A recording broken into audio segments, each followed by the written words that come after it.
नमस्कार। एक मुलाकात कार्यक्रम में आप सभी दर्शकों का हार्दिक स्वागत है। मित्रों, एक ऐसा मंच जहां हर बार हम एक नए मेहमान से मिलते हैं। ऐसे मेहमान जो अलग अलग क्षेत्रों से यहाँ पे पधारते हैं और अपने जीवन से हम सभी को प्रेरित करते हैं। न केवल हमें, लेकिन अपने क्षेत्र में रहते हुए उन्होंने कुछ ऐसी महत्वपूर्ण भूमिका अदा की है, ऐसे कार्य किए हैं जो आने वाली पीढ़ियों को भी प्रेरित करते रहेंगे।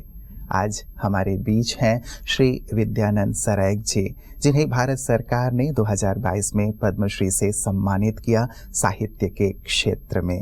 आइए उनका स्वागत करते हैं और बातचीत का सिलसिला शुरू करते हैं। सराइक जी, बहुत बहुत स्वागत और अभिनंदन है। धन्यवाद। आपके बारे में पहले जानना चाहूँगा सराइक जी कि किस प्रकार की आपका बचपन रहा, पारिवारिक पृष्ठभूमि कैसी रही? मेरा जीवन संगीत से संबंधित, लोक संगीत से, लोक साहित्य, ताल लय से संबंधित परिवार से रहा है। पिताजी भी एक अच्छे गुणी थे, माताजी की भी कृपा रही है। और मैं हिमाचल प्रदेश के सिरमौर जनपद का रहने वाला हूँ और ये प्रारंभ से ही ऐसा वातावरण बना कि मैं 4 वर्ष की आयु से ही लोकनाट्य करियाला का मंच प्राप्त हुआ और वहाँ आगे बढ़ने का मौका मिला। तो बचपन से ही एक ऐसा परिवेश मिला जो आपको लोकगीत, लोक नृत्य इन सभी से जुड़े रहे। तो इससे जो जुड़ाव आपका रहा, इसमें विशेष करके आपने क्या लगा आपको कि इसे हम वहीं तक रहने दें या लोगों तक पहुंचाएं? तो कुछ खास प्रयास और पुरुषार्थ इसके लिए करना पड़ा? गांव के मेलों पर्वों में मुझे मौका मिलता रहा, नृत्य का भी, गायन का भी, और प्रशंसा भी मिलती रही और इंस्पिरेशन से मैं आगे बढ़ता रहा। शिक्षा काल में भी मैं पाठशाला में संगीत, नृत्य, गायन, ताल से जुड़ा रहा।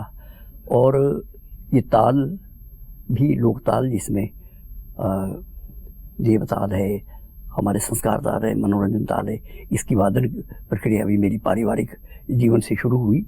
पिताजी से मुझे प्रेरणा मिली और आगे चल कर के फिर मैं 8th में पढ़ता था जब दिल्ली रेडियो से गाया। और वहाँ डॉक्टर केसकर उस समय के रेडियो ब्रॉडकास्टिंग मिनिस्टर थे, हिमाचल प्रदेश के पूर्व मुख्यमंत्री डॉक्टर YS परमार भी वहाँ थे। तो सप्रू हाउस में उत्तर क्षेत्रीय लोक संगीत सम्मेलन था, उसमें मौका मिला। ये मैं बहुत छोटी अवस्था में, तो ये मेरा बचपन था। और उसी काल में मैं 7th में पढ़ता था जब मैंने एक कविता लिखनी, और एक कविता सुवेरा था हिंदी की। तो इस तरह से धीरे धीरे से आगे बढ़ता था, साहित्य में भी, लोक गायन में भी, नृत्य में भी, वादन में भी।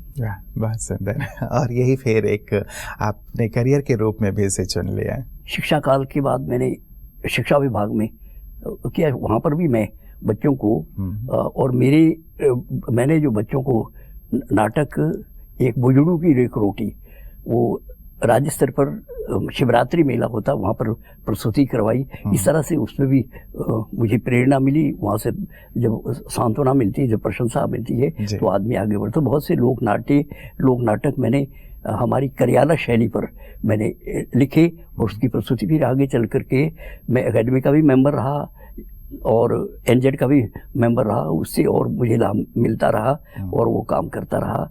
तो इस तरह से ये तो एक आरंभिक जीवन की बात है। लेकिन डॉक्टर YS परमार ने की प्रेरणा से मैंने सिर्फ पहाड़ी की तरफ एक रुझान हुई। उस वक्त हिमाचल प्रदेश में हिमाचल का दर्जा प्राप्त करने के लिए पहाड़ी बोली को एक प्रेरणा दे रहे थे डॉक्टर YS परमार। हम उनके नज़दीक थे पिताजी की कृपा से। तो फिर पहाड़ी लिखनी शुरू की।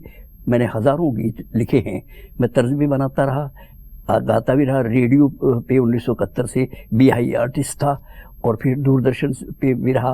दूरदर्शन पर लोकनाट्य एक गाथा गीत है हमारे, पुआड़ा झांकू अजवा का, उस कहानी पर समाधान नाम का नाटक दूरदर्शन जलंधर से वो टेलीकास्ट हुआ और दिल्ली से भी वो टेलीकास्ट हुआ। ये इंस्पिरेशन थी आगे बढ़ने के लिए, जो इस क्षेत्र में भी, साहित्य में भी, गायन में भी, नृत्य में भी, और ये सारी चीज़ें, सारी जो विधा है वो मैं करता रहा।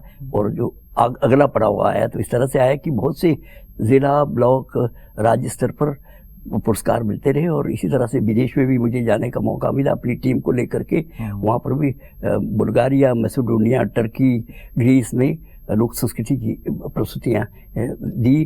तो वहाँ जा कर के मैंने एक काम किया, जो भगवत गीता है उसका सिरमौरी में 18 अध्याय का अनुवाद किया है, आजकल वो प्रेस में है। तो मैंने कम से कम 27-28 पुस्तकें मेरी है जो मैंने फोक पे काम किया, जो हिंदी में भी है, लेकिन उसकी जो सारा पर्यावरण है वो यहाँ की लोक संस्कृति से जुड़ा है। और कुछ हिंदी में भी उपन्यास में पहाड़ी में लिखा है, सिरमौरी बोली में। और सिरमौरी बोली में ही सिरमौरी जो बोली है उसमें ही मैंने कहानियाँ भी लिखी, उपन्यास भी लिखे, नाटक भी कुछ लिखे हैं करियाला शैली पर। जी जी जी जी। चलिए, आपने ये सुंदर जो विधा है, जो गीत है, नृत्य है, जो लोकगीत, लोक नृत्य, इन सबको विश्व तक पहुंचाया है, चाहे साहित्य के माध्यम से, चाहे अन्य माध्यमों से। ये सचमुच काबिले गौर है। कभी ऐसा लगा कि इस फील्ड में आपको चुनौतियां आई हों, क्योंकि ये ऐसी चीज़ें हैं जिसे लोग ज़्यादा आजकल प्रशंसा नहीं करते या ज़्यादा प्रमोट नहीं करते, तो कोई चुनौतियां भी आपके सामने बहुत सी चुनौती आई और उसके लिए हम इसको मॉडरेट करने के लिए जी, उसमें एक संशोधन करके आकर्षण देने के लिए लोकनाट्य में हमने यहाँ की जो विलुप्त हो रही विधाएं हैं, जैसे बड़ाल्टू है, भेड़ पालक का बच्चा, वो नृत्य है यहाँ का था। जैसे सीटू है, शेर का बच्चा नाम से, सीटू नृत्य देव परंपरा से जुड़ा नृत्य हमारे सिरमौर का था और भी विलुप्त हो चला था, सिर्फ मंदिर में था। उसके लिए उनके परिधान भी बनाए। ये डगेड़ी नाच है, कृष्ण जन्माष्टमी के 8 दिन बाद डगेड़ी नृत्य होता है, तो वो डाइन नृत्य, तो उसको भी हमने प्रमोट किया। हमने कम से कम 50-60 मुखौटे, जिसमें 70 किलो फेविकोल लगा, और उससे बना करके उसके लिए गीत भी लिखे। बड़ाल्टू के लिए भी, ठोडा नृत्य भी, ये तीर कमान नृत्य, इसके लिए भी वो काम किया। और जो सबसे बड़ा आवश्यक काम था वो था यहाँ की विलुप्त हो रहे गाथा गीत। गाथा गीतों में हमारे हारुल, 2 दलों का मुकाबला, जीत या हार, उसको हारुल कहते हैं। बहुत सी हारें हैं और उसमें बार एक वो भी गाथा गीत है, वो भी काफ़ी बड़े, उसका संकलन किया। बार बहादुर की होती है, एक बहादुर व्यक्ति ने जिसने कोई कार्य किया था समाज में। ये महाभारत काल के बाद का ज़्यादा यहाँ पर जो इस व्यवस्था ने वो क्या कहते हैं इसको प्रमोट हुआ, ये उस वक्त से लेकर के हम, और फिर श्रुति और स्मृति से पीढ़ी दर पीढ़ी ये आज तक अनजान उनका जो कलाकार से उनके द्वारा हमें मिला। इसी तरीके से साका भी एक गाथा गीत है, जो क्या कहते हैं, एक बदनाम पुरुष, बदनाम क्या कहते, और उसमें उसकी गाथा है भी, उसने समाज के लिए, समाज में ये कुरीति, ये व्यवहार किया, उसको समाज से अलग कर दिया, ऐसा, ताकि आने वाले लोगों को प्रेरणा मिले। ये सारे संकलन किया। और सबसे बड़ा काम पोवाड़ा झांखू अजबा पर किया है। ये एक ऐसी गाथा है कि कौरव समर्थक छाटड़ और पांडव समर्थक पाषाण, इनमें सदियों से युद्ध चला हुआ था। कुछ लोग वो क्या कहते हैं, कुछ सैनिक कौरव समर्थक छाटड़ और पांडव समर्थक पाषाण, ये युद्ध भूमि से वो चले आए एक दूसरे का पीछा करते हुए गिरि नदी के, और गिरि नदी के दोनों ओर बस्केट, वो गिरिवार और गिरिपार, ये सिरमौर, क्योंकि सिरमौर से गिरि नदी बीचों बीच गुजरती है और सिरमौर ये एक अनादिकालीन यहाँ की जलधारा है और पवित्र है। तो वहाँ पर पहले तो लड़ते रहे, ऊंचे 9-9 मंजिले उन्होंने एक लड़ने के लिए किले बनाए, जिसको हमारे थड़ा कहते हैं। और वो कुछ थड़े हैं, उस पर उसकी भी खोज मैंने तो क्या, ईश्वर की कृपा से हुई है। तो क्या कहते हैं, वो उस पुआड़े में दोनों दलों का एक सांचा बन गया था झगड़े का। 18-18 सिर कट गए थे। तो झांखू ने अपना बलिदान देकर उसको बराबरी में लाया, और वो गीत अब भी गाया जाता है। ये सारी हार बार पुआड़े साके बूढ़ी दिवाली, क्योंकि बूढ़ा मतलब इतिहास के रूप में दिवाली के 1 मास बाद बूढ़ी दिवाली होती है और उसमें गाए जाते हैं। तो मैं आपको इस पवाड़े का एक लाइन बता देता हूँ। जी जी जी, आप गा के सुनाएं। के जाए रे कोड़ियो लागे उठने, शनाई डूमो रे ना जातो रे कुफरे बेशयो कुमळे लेऊ पोवाड़े री। ये बेस लाइन है, ये सैकड़ों पद है इसमें। कहते हैं कलेव पाव दो गांव है, वहां पर ओटने ये रुई को पिंजने के हमारा एक पहाड़ी यंत्र होता था, वो लगे हैं लोग उसके लिए अपने, क्योंकि वस्त्र उस वक्त अपने आप बनाते थे, काटते थे, ऊन काटते थे, ओटना। और लेऊ में पोवाड़े की वहाँ झगड़ा वहाँ से शुरू होता है। उनके ब्राह्मणों के पशु जो है ना दूसरे दल ने, डिब्बर वालों ने ले लिए थे। कहते हैं कुफर में बैठी है खुमड़ी पंचायत, वहाँ भी ये सोच है कि हम इसका जवाब कैसे दें, लेकिन सारे इसका जवाब झांको ने, जब उसका पति अजवा तीर से घायल होकर के मर गया, वो उसके साथ सती तो कहने जी अपने आप को बलिदान दे दिया। और दोनों दलों में इन 66 और 18 पांचड़ों में इसको खत्म किया, इनका झगड़ा खत्म किया। एक कोटला है गिरी नदी के साथ, वहाँ जयराम ठाकुर थे उस वक्त वहाँ के शासक, उनके सामने, और वो पैना तीर कनेरू बोलते उसको समाप्त करके इसको ठोडा त्रिविधा में किया। एक त्रिविधा यहाँ की बहुत ही विशु मेले में होती है। ये नृत्य है, ये नाट्य है, ये क्रीड़ा है, जिसमें कोई रेफरी नहीं होता। और विशु मेले में इस नृत्य किया जाता है, मोटे पाजामे पर पहन करके और वो नृत्य किया जाता है। ये हिमाचल की पूरी सुंदर संस्कृति को आपने हमारे सामने रख दिया है कि कैसे वहाँ पे इतने सुंदर जो लोक नृत्य, गीत और क्रीड़ाएं हैं जो बहुत ही प्रेरक हैं और जनमानस के अभी भी दिल में बसे हुए हैं। आप अपने आप को आध्यात्म और ईश्वर से कितना जुड़ा हुआ पाते हैं ये सब कार्य करते हुए, और उनकी प्रेरणा, उनकी शक्ति कितना अपने इन कार्यों में महसूस करते हैं विद्यानंद जी? ये संभव उन्हीं शक्तियों की एक प्रेरणा है जिस वजह से मैं इधर को कामयाब, नहीं तो घर की परिस्थितियाँ सभी को पता है। और फिर इस सारे पहाड़ी को तो कोई पढ़ने के लिए, हम खुद पढ़ते लिखते हैं तो अपने आप खुद पढ़ा नहीं जाता। तो वैसे तो मैं पहाड़ी जो भाषा हिमाचल की बन रही है उसका भी मैं सदस्य हूँ, और उसका प्रयास हमने कोई 40,000 शब्दकोश, एक पहाड़ी का शब्दकोश बनाया है academy of art Himachal Pradesh में। पर कुछ भी हो, लेकिन मुझे प्रेरणा ईश्वर की ऐसी कि इस धरती ने, कि मैं इसके साथ लगन रहा। कई बाधाएं होने के बावजूद भी ना मुझे कहीं साधन मिला, ना, क्योंकि मैं 19.5 साल की नौकरी छोड़ करके एजुकेशन की किसी कारण से समझिए या राजनीतिक उससे प्रेरित होकर के इधर को जाना। लेकिन ये बहरहाल मैंने इधर को जो रुख बदला, तो एक संस्था मेरे साथ 20 साल से काम कर रही है, और उनके वो एक ऐसा प्लेटफॉर्म है कि वहाँ प्रैक्टिकल हम उनको ट्रेनिंग भी देते हैं। मैं गुरु शिष्य परंपरा में भी भारत सरकार के काम कर रहा हूँ उनके लिए, और विभिन्न विधाओं में वहाँ पर काम भी किया है। यही कारण है कि मुझे बहुत से, मतलब ब्लॉक लेवल से राज्य स्तर तक विदेशों में सम्मान मिले, लेकिन ये गौरव मुझे नहीं, मेरी संस्कृति को मिला है।